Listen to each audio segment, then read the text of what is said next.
How are we going to talk about that one, guys? How are we going to talk about this one? I don't know.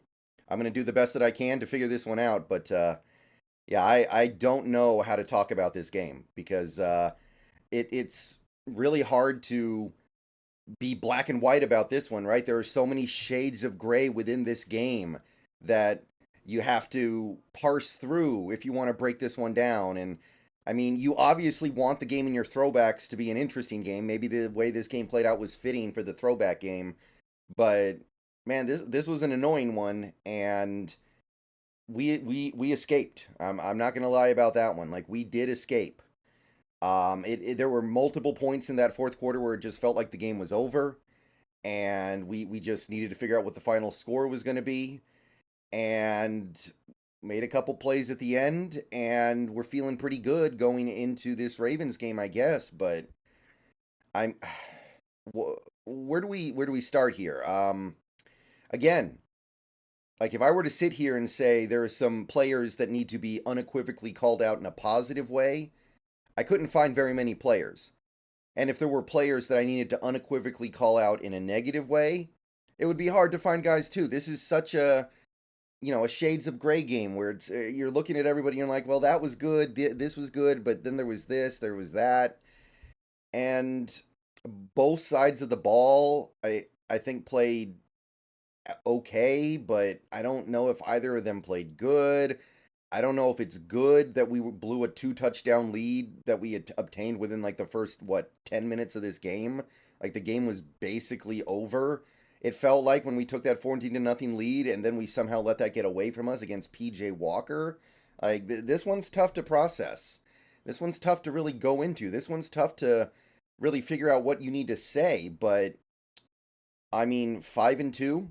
5-2 is good news, obviously. 5-2 is going to make a lot of the pain go away from the way this game played out, but we that didn't need to go down that way. And I got guys on the offense, I got guys on the defense, and it's just the angle with which you approach talking about this game is tough because there was so much nuance out there that's really the difficulty that I'm having right now trying to figure this one out.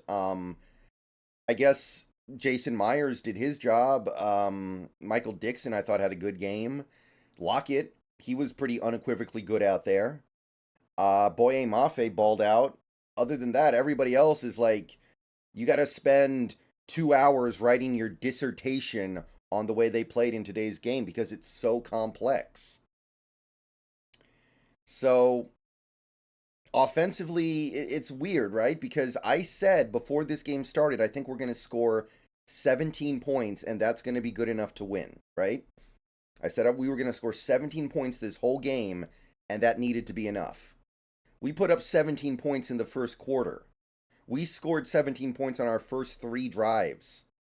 So we got there, and it wasn't enough. We needed to score 24 to actually get this win. So, on the one hand, you don't really want to be that mad at the offense because they did what they needed to do against probably the best defense in the entire NFL. So, on the one hand, you want to be happy that they came out like gangbusters. 3 straight scoring drives to start the game against the Browns defense. You don't want to be upset about anything, but after that, turnovers, 2 Geno interceptions, which, look, I don't think Geno played a bad game, but hard for me to believe he played a good game. Like, it exists somewhere in the middle there where he did make some really nice throws, some really nice plays. The touchdowns were awesome. He led us down the field for the game-winning score with less than 2 minutes left. He did some great stuff, but then you've got the three and out, the three and out, interception, three and out, interception, three and out. That whole middle part of the game is just a wasteland of missed opportunities, and Geno has a lot to do with that. So I don't know. I don't think the pass protection was that bad today. You're playing the Browns. They're going to get pressure sometimes, and there are some plays where Geno handled the pressure well, but then you've got some of these other plays where it just looks like he doesn't understand that like that sack he takes on the second to last offensive drive how long do you think you're going to have back there when Myles Garrett is one-on-one? So conflicted about that. I'm conflicted about the play calling. Like, I understand that Stone Forsythe is starting at right tackle, and you can't really expect to be able to run the ball that well. But at the same time, the way in which we abandon the run right now with Geno playing the way that he's playing is heavily suspect. I don't understand it. I don't get it. And I understand that the running game was very sporadic today. Like, Walker would bust off a 45-yarder and then he does nothing the rest of the day. Charbonnet had 2 long runs and then not much else on the other carries, but the speed with which we abandoned the run is making me wonder about Waldron a little bit. I don't think he called a terrible game, but abandoning the run like this right now is not what we need. Even if it's not the most effective thing in the world, you can at least limit turnovers by handing the ball to your running backs when Geno needs that kind of support right now. So I'm conflicted about the play of, I'm sorry, the game that Waldron called. Conflicted about Metcalf. I think Metcalf overall did what he's supposed to do, but every time Geno throws it to Metcalf, the pass is a little bit off. Sometimes it's way off, and everybody else's accuracy is on point. But Metcalf in this game was targeted 14 times, and he had 5 catches, and I don't think Metcalf was doing anything wrong, but for whatever reason, the proof is in the pudding. Like, Lockett had almost perfect efficiency in this game. JSN had the one play where he stopped running his route and almost caused an interception. By the way, people are going to talk about Geno with regards to that play. That's not Geno. That's JSN stopping his route. And he caught all of his other passes thrown at him, though, so you can't say that JSN's having those problems. Fant caught the passes that were thrown at him. We had a couple of checkdowns to the running backs that were caught. We actually ran a couple of screenplays successfully in this game. So Geno's got pinpoint accuracy with everybody except Metcalf. I don't think it's Metcalf's fault, but there's something weird going on there. I don't know if it's just a coincidence or bad luck or what, but I'm conflicted about that. I think the offensive line played overall pretty good, I guess. I'm conflicted about Anthony Bradford being left in that game when he was clearly injured and clearly not able to do his job. Like, why wouldn't you put Curhan out there or Peters out there? I'm conflicted about the decision to rotate offensive linemen in and out. Like, don't you want to build consistency and stability? Why are you subbing Peters in just for fun? Like, if somebody's hurt, that's one thing, but why are we subbing offensive linemen in and out just as like a rotational thing? I don't understand that. I don't get that. Like, you see what I'm saying? I don't think the offensive line played bad, but I don't understand that decision. It's just, there's a lot of stuff to feel weird about in this game. And it was enough to put up 24 points and get a win against a great, and I do mean great, Cleveland Browns defense. I know they had some injuries in this game. They lost Newsome, which was big for them. I think they lost another relatively important player for at least part of this game. So I understand that it wasn't the full strength Browns defense, but there's something to be said about being able to throw up 24 points, including a game-winning touchdown drive on this defense. And that's probably going to get lost a little bit in the shuffle here because there was such an extended period of incompetent play. Again, 3-and-out, interception, 3-and-out, interception, 3-and-out. There's so much goes wrong in that sequence, and that's how you hang your defense out to dry. That being said, I can't say the defense really held up their end in this game either, so let's switch over and talk about them for a few minutes here. So you hold the Browns to 20 points, but the way in which this game went down, you gave up almost 400 yards to the Browns offense. Almost 400 yards. Your run defense looks way different without Uchenna Nwosu. And by the way, while we're on that topic, Frank Clark looks like he's got nothing.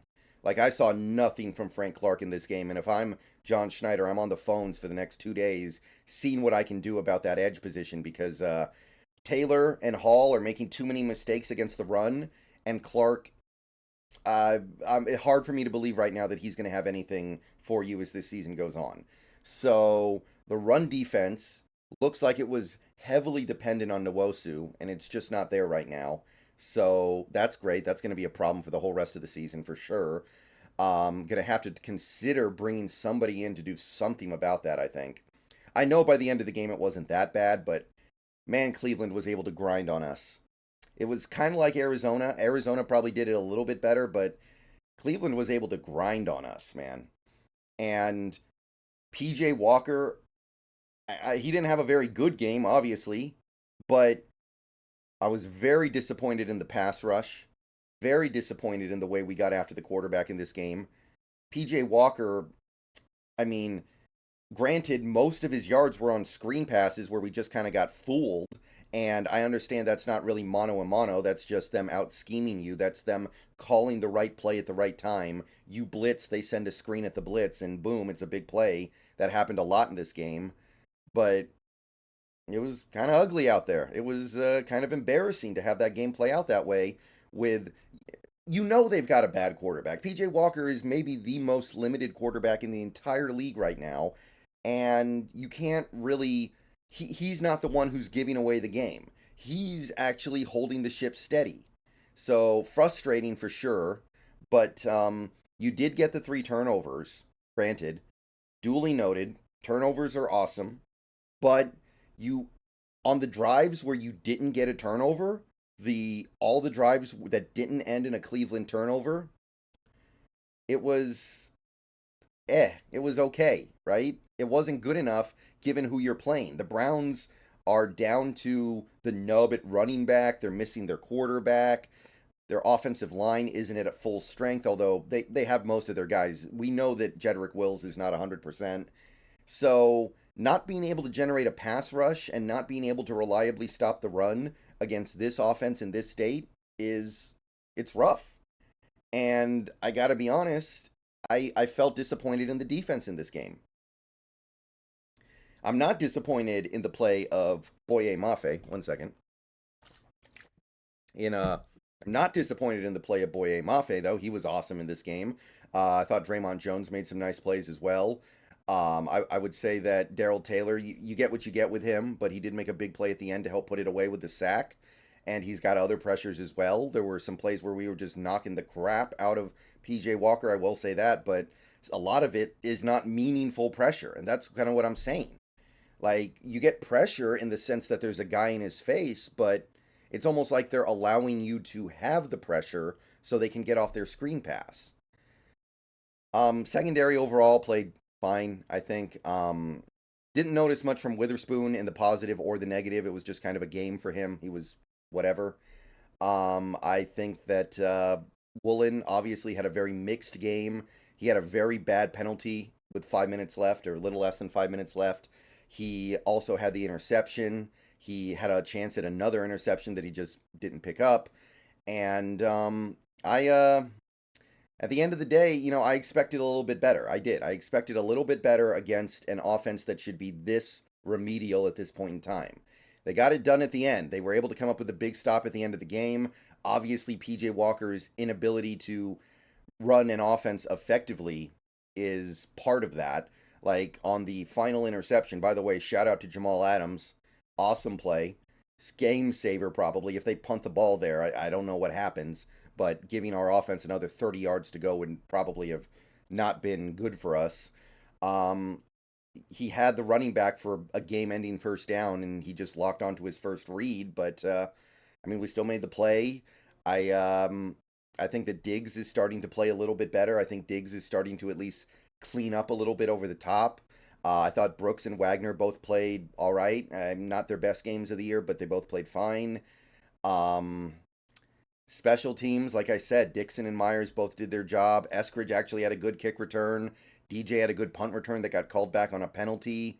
Yeah, it's just one of those games where you got to spend some time really breaking it down because it looks okay, right?